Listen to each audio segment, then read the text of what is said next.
¿Qué tal? ¿Cómo estamos? Pues aquí seguimos haciendo análisis y razonando sobre la ley de amparo y la suspensión.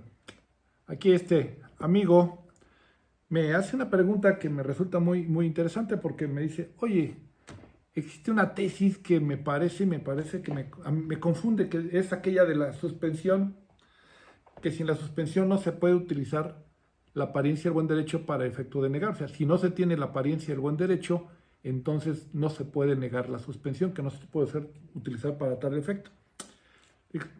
Pues fíjate que sí existe esa tesis y trae mucha confusión. Pero vamos, en primer lugar creo que esa tesis no está vigente porque se hizo con relación a la ley anterior. Exactamente, precisamente en esta tesis se señala, dice, para otorgar la suspensión, y ese es el texto, dice, sin dejar de observar los requisitos exigidos por la ley de amparo del 124 vigente hasta el 2 de abril, bastaba con la apariencia, dice. Está analizando la tesis de la ley de amparo anterior. Bueno, entonces estamos hablando de una ley abrogada. Esta ley abrogada no tenía algunos elementos que sí contenía la ley, que tiene la ley actual, que la hace diferente y que de entrada ya no es vigente. Por ejemplo, ya la nueva ley te señala en el artículo 138 que se ordena el análisis de la apariencia del buen derecho y que podrá negarse o concederse según sea el caso. Y también establece que tiene efectos restitutorios, ¿sí?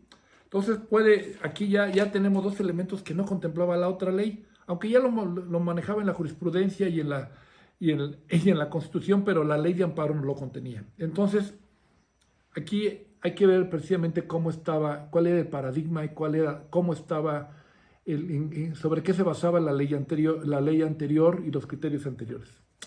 En la quinta época, la doctrina procesal de las medidas cautelares solo permitía medidas conservativas, hasta ahí se había llegado, o sea. Lo anterior porque el desarrollo de las medidas cautelares partían de que en el procedimiento no se innovaba, o sea, no tenía efectos de empezar a ejecutar. Podía suspender o podía conservar, pero no ejecutar. Entonces, esto era, o sea, no puede empezarse a ejecutar, y la razón era, no podemos ejecutar un derecho que no conocemos, porque bajo la premisa de que en las medidas cautelares, perdón, que en el amparo y en el procedimiento no se puede innovar, no se puede empezar a ejecutar el derecho que se está pretendiendo, solamente se puede detenerse, se puede conservar, pero no se puede ejecutar, y entonces cuando ya está consumado, no podemos hacerlo porque de concederle la suspensión tendría efectos restitutorios. Entonces, como no estaba definido el derecho en ese momento, entonces no lo puedo ver. Bajo ese entorno, la doctrina jurisprudencial fue determinante que cuando estábamos cuando estábamos con actos consumados, la suspensión no podía otorgarse porque tendrían efectos restitutorios. Entonces, lo que se manejó en ese entonces era, si eran consumados, no se podían suspender. Era lo único, porque no nos podemos asomar al fondo. Si no eran consumados, sí se podían conceder. Pero además teníamos que esperar, porque había otra condición, que no tuviera el interés social, no sufriera mayor perjuicio que el beneficio que pudiera tener el quejoso de difícil reparación, ¿sí? Conforme a esa conceptualización de la suspensión, no era necesario saber si el acto reclamado era inconstitucional o no. No importaba, porque únicamente nos interesaba que pudiera suspenderse, que no se determinara el derecho para ningún lado, que el señor que estaba pidiendo la suspensión pudiera precisamente mantener las cosas en el estado que se encontraban, no ejecutarse, pero a su favor. Podía suspender, pero no tener efectos restitutorios, porque eso son propios de la sentencia. Esta concepción no era saber, como les digo, que si el acto reclamado era inconstitucional o no. Esto nos trajo que dejaba fuera de control o fuera de tutela judicial efectiva precisamente los actos consumados. En este caso, que pudieran ser restitutorios hasta la sentencia, hacía que que el derecho fuera incompleto, la tutela judicial efectiva pudiera quedar sin materia, porque en el transcurso del juicio pudiera, aún que pudiera tener derecho, si ya no podía restituirse al dictarse la sentencia, pues ya no servía de nada.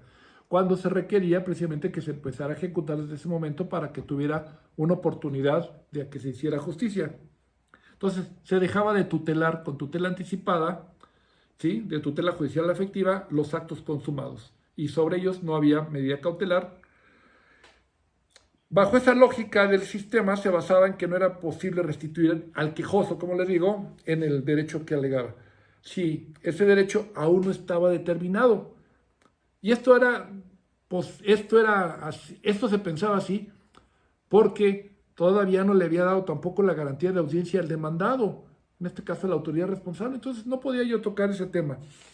Entonces, para poder paliar esa deficiencia, que en realidad que violaba al derecho a la tutela efectiva, se empezó a pensar en algunas soluciones.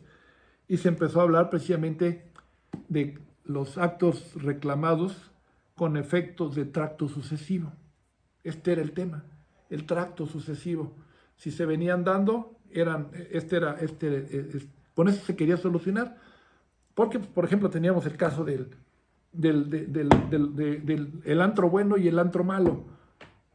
Si lo resolvíamos únicamente si los actos eran consumados, si el antro bueno tenía todos sus papeles en regla y se habían equivocado y le suspendía y le clausuraron, pero iba y les quería demostrar ante el juez de distrito que la clausura se había hecho en forma ilegal, le decía, eso no lo podemos hacer porque ese es el fondo.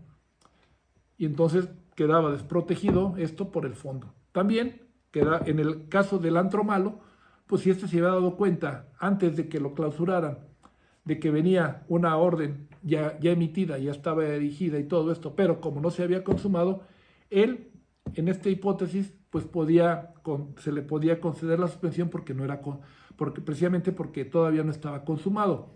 Y ello traería que aunque la autoridad responsable le dijera, aquí tengo todos los elementos, todas las inspecciones que llegué, y aquí está todo mi documento, y este señor no tiene puertas de salida, no tiene puertas de emergencia, no tiene extinguidores, no tiene esto, no tiene esto. Y entonces, pues sí, pero eso va a ser para el fondo. Fíjese, teníamos un problema en el caso de no ver este tipo de asuntos en el fondo. Ok, empezaron a ver lo del tracto sucesivo, pero esta solución tampoco fue satisfactoria, porque esto del tracto sucesivo pues nos llevó a pensar que en este caso, cuando ya un tribunal decía, bueno, están consumados los iniciales, pero no los subsecuentes. Y el otro decía, sí, aunque estén los subsecuentes, no estén, la orden de clausura se emite en el tiempo, de todos modos, para yo levantar la orden de clausura necesito, voy a levantar, para que yo pueda, aunque sean estos que son subsecuentes, los subsiguientes, voy a tener que levantar la clausura. Y esto es un acto consumado. Y ahí ese era el enredo. Esto no pudo solucionarse de forma tan así, establecer si eran consumados o de tracto sucesivo. La salida que le dio la Suprema Corte cuando se fue a la contradicción de tesis de la clausura fue efectivamente partiendo de la apariencia del buen derecho. Se le agregó un elemento que se había negado y que no se había querido utilizar. Entonces, con la apariencia del buen derecho dice, espérate, pues si el señor tiene derecho, puedo levantar el embargo. Y ya no me meto si eran de tracto sucesivo o no. Dice, pero entonces empezamos a ver la apariencia del buen derecho. Si el señor tiene derecho, lo empiezo a hacer. Se utilizó ya otra técnica que no se había utilizado. Así surgió esta contradicción, se resolvió y empezó a utilizarse la apariencia del buen derecho. Bueno, esto trajo consigo que la nueva legislación, en la ley de amparo, ya se estuvieran en la Constitución, ya se había establecido en el artículo 107, fracción décima, ya se estableció claramente que se debe analizar la apariencia del buen derecho. Pero la ley de amparo fue un poquito más posterior y en ella ya no solamente se puso la apariencia del buen derecho, se habló de efectos restitutorios y de la apariencia del buen derecho en el artículo 138. Ahí sí habla que, como ya lo había mencionado, que de no tener acreditada la apariencia del buen derecho se puede negar. Bueno, con base en el cambio jurisprudencial se determinó claramente que la apariencia del buen derecho es un elemento que no teníamos. Se empezó a hablar del amparo provisional, y cuando hablamos de amparo provisional tenemos ya otra ventaja. El amparo provisional nos está diciendo que tenemos que hacer un análisis preliminar provisional de una juicio, ver el derecho. Si esto resulta así, estamos en la hipótesis en que si el quejoso tiene derecho, se le puede conceder la suspensión, pero si no tiene derecho, pues se le va a negar. Y esto es claro. O sea, esta circunstancia podía llevar a un injusto, a una cuestión que no pudiera, que resultara un tanto inequitativa.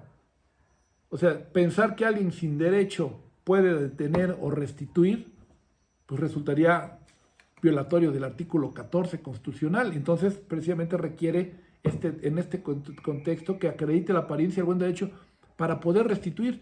Y por eso cuando la Suprema Corte se pronunció en el caso del lanzamiento, lo que se dijo es, si acredita que lo sacaron y que estaba ilegal, quiere decir, le vamos a otorgar la suspensión con efectos restitutorios.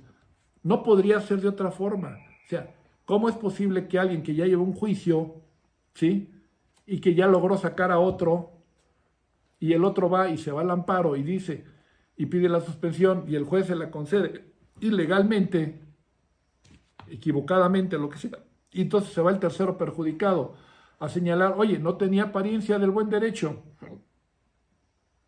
y tú se la estás, no, porque eso solamente y tú le estás concediendo la suspensión, sí, pero no puedo ya restituir, le vas a tener que devolver el bien que acabas de recuperar. Este tipo de cosas también puede traer como consecuencias otras más graves. Por ejemplo, una señora pide divorcio, guardia y custodia de sus niñas. El juez le concede la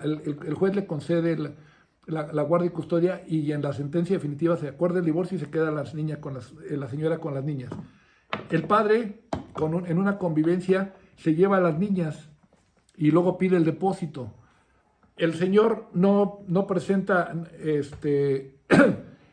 lo pide el depósito para iniciar un juicio y no presenta el juicio. La señora pide la revocación y el juez se la concede. Efectivamente, la señora tenía a las niñas por sentencia y no se la tenía que quitar. El señor se las quitó a la mala, se las llevó y en un depósito ilegal se las queda. Esto trae como consecuencia que el juez le revocara, y entonces el señor se viene al amparo y pide la suspensión. Contra esa suspensión el juez le diga, ok, se le conceden porque las niñas estaban mejor con el papá, porque se las había llevado a Disneylandia, etcétera, algunos elementos así. La señora dice, sí, pero y se la concede. La señora se va a la revisión y le dice, vengo a pedir la revisión porque en este caso me estás violando la sentencia. El señor me las quitó ilegalmente, yo tengo la sentencia en la custodia, y el señor me las quitó en un acto arbitrario y me las desposeyó. Entonces, aquí, con la tesis que tenemos, en ese sentido, la señora se viene a la revisión y le vamos a tener que decir, no podemos resolver tu caso, porque tú lo que estás señalando es que el señor no tiene derecho, y como yo no puedo utilizar la apariencia del buen derecho para negar al señor, entonces va a quedar firme la resolución. En ese contexto van a ser inoperantes. Este es el tema esencial de esta tesis, y por lo que considero que no es aplicable, porque no tenía en consideración algunos elementos que ahora ya existen y que por lo tanto hacían que el estudio y la sistematización de esas tesis ya no sea la adecuada en relación con las nuevas que tenemos. Pues muchas gracias, espero haber sido claro sobre estas inquietudes y estoy a sus órdenes. Gracias.